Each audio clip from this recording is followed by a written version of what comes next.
బీహార్లోని నలంద జిల్లాలో ఓ వృద్ధుడు లేటు వయస్సులో ప్రేమలో పడి తన ప్రాణాలను కోల్పోవలసి వచ్చింది. 30 ఏళ్ల వితంతువును నలుగురు వృద్ధ ప్రేమికులు ప్రేమిస్తూ ఉండగా 5వ ప్రేమికుడిగా ఎంట్రీ ఇచ్చిన వ్యక్తి హత్యకు గురయ్యాడు. ప్రేమ వ్యవహారానికి సంబంధించిన ఈ వింత ఉదంతం బీహార్లోని నలంద జిల్లాలో వెలుగుచూసింది. కస్టడీలో ఉన్న సదరు ప్రియురాలిని పోలీసులు విచారించగా కేసు ఛేదించడమే కాకుండా పోలీసులు కూడా ఆశ్చర్యానికి గురయ్యారు. ఈ కేసు అస్తవా పోలీస్ స్టేషన్ పరిధిలోని బల్వాపూర్ గ్రామానికి సంబంధించింది. అక్కడ 32 ఏళ్ల వితంతువు ఒక టీ స్టాల్ నడుపుతోంది.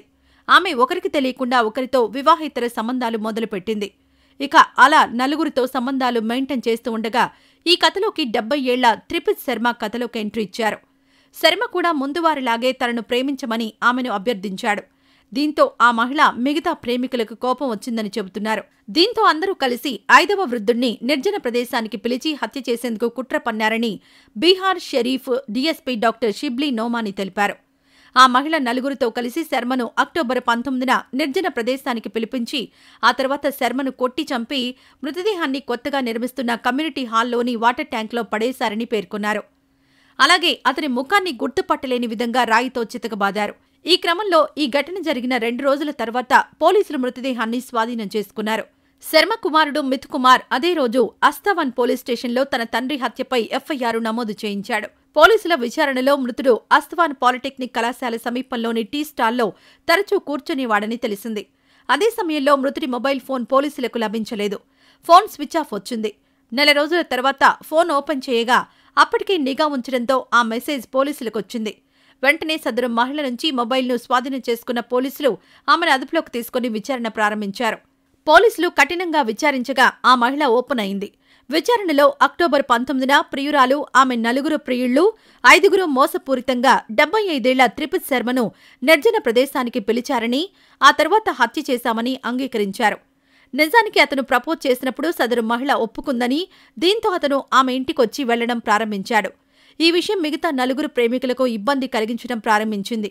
ఎందుకంటే ఆమె వారిపై తక్కువ శ్రద్ధ చూపడం ప్రారంభించింది. ఒకే రోజు 4 కలిసి మన 5గురిలో ఈ 6వ జోక్యం చేసుకోవడం మంచిది కాదని, అతనికి తగిన గుణపాఠం చెప్పాలని అనడంతో అందుకు మహిళ కూడా ఒప్పుకుంది. అలా అక్టోబర్ 19న త్రిపిత్ శర్మను నిర్జన ప్రదేశంలో కలవడానికి పిలిచారు. అతను ప్రేయసి పిలిచింది కదా అంటూ ఈల వేసుకుంటూ వాళ్లు చెప్పిన ప్రదేశానికి వెళ్లారు. అక్కడ వారి 4 ప్రత్యర్థులు అప్పటికే ఉన్నారు. మొదట వారి మధ్య వాగ్వాదం జరిగింది.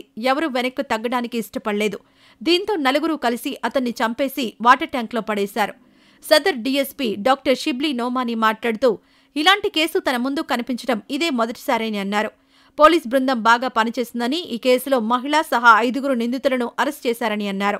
అరెస్టైన నిందితుల్లో 30 ఏళ్ల టీ విక్రేత పినోదేవి, బార్బీగా పోలీస్ స్టేషన్ పరిధిలోని కుతుబ్ చాక్లో నివాసముంటున్న 75 ఏళ్ల కృష్ణానంద్ ప్రసాద్, అస్తవాన్ పోలీస్ స్టేషన్ పరిధిలోని అస్తవాన్ గ్రామానికి చెందిన 60 ఏళ్ల సూర్యమణి కుమార్, బనారస్ ప్రసాద్ అలియాస్ ఉన్నారు. మన్పూర్ పోలీస్ స్టేషన్ పరిధిలోని అక్బర్పూర్ గ్రామానికి చెందిన లోహసింగ్ కూడా ఉన్నారు. ఇదిలా ఉంటే చింతూరు ఏజెన్సీలో ఒకే కుటుంబంలో 3 మృతి చెందడం తీవ్ర విషాదాన్ని నింపింది. గంటల వ్యవధిలో కళ్ల ముందే 3 చనిపోవడం వైద్యులను సైతం కలచివేసింది. త్వరలో తమకు శిశువు పుట్టబోతుందన్న గంపడాస్తో భద్రాచలం ఏరియా ఆసుపత్రికొచ్చిన గిరిజన దంపతుల కుటుంబాలకు నిరాశ ఎదురైంది. గర్భంలోనే శిశువు మృతి చెందడంతో తండ్రి తట్టుకోలేక మృతి చెందాడు. ఈ విషయం తెలుసుకున్న భార్య కూడా కొన్ని గంటల్లోనే మరణించింది. ఈ విషాద ఘటన చింతూరు మండలం ఇర్కంపేటలో జరిగింది. చింతూరు ఏజెన్సీ ఏరియాకు చెందిన ఐతయ్య కమల దంపతులు. కమల నిండు గర్భిణి. ఈ సమయంలో కొవ్వాసి కమలకు తీవ్ర రక్తస్రావం కావడంతో భద్రాచలం ఏరియా ఆసుపత్రికి తీసుకొచ్చాడు. అప్పటికే పరిస్థితి విషమించడంతో కమలకు ఆపరేషన్ చేశారు వైద్యులు. మృత మగ శిశువును వైద్యులు బయటకు తీశారు. అయితే కాన్పు ఫలించకపోవడంతో ఐతయ్య తీవ్ర నిరాశకు గురయ్యాడు. ఈ క్రమంలో గుండెపోటు రావడంతో ఐతయ్య ఆసుపత్రిలోనే కుప్పకూలాడు. అతనికి చికిత్స అందించినప్పటికీ ఫలితం లేకుండా పోయింది. గుండెపోటుతో ఐతయ్య మరణించినట్లు వైద్యులు వెల్లడించారు. కాగా పుట్టిన శిశువు, భర్త ఇద్దరూ చనిపోవడంతో కమల కూడా కొన్ని గంటల వ్యవధిలోనే కన్నెమూసింది. ఈ ఘటన అనంతరం ఐతయ్య కుటుంబంలో తీవ్ర విషాదం అలముకుంది.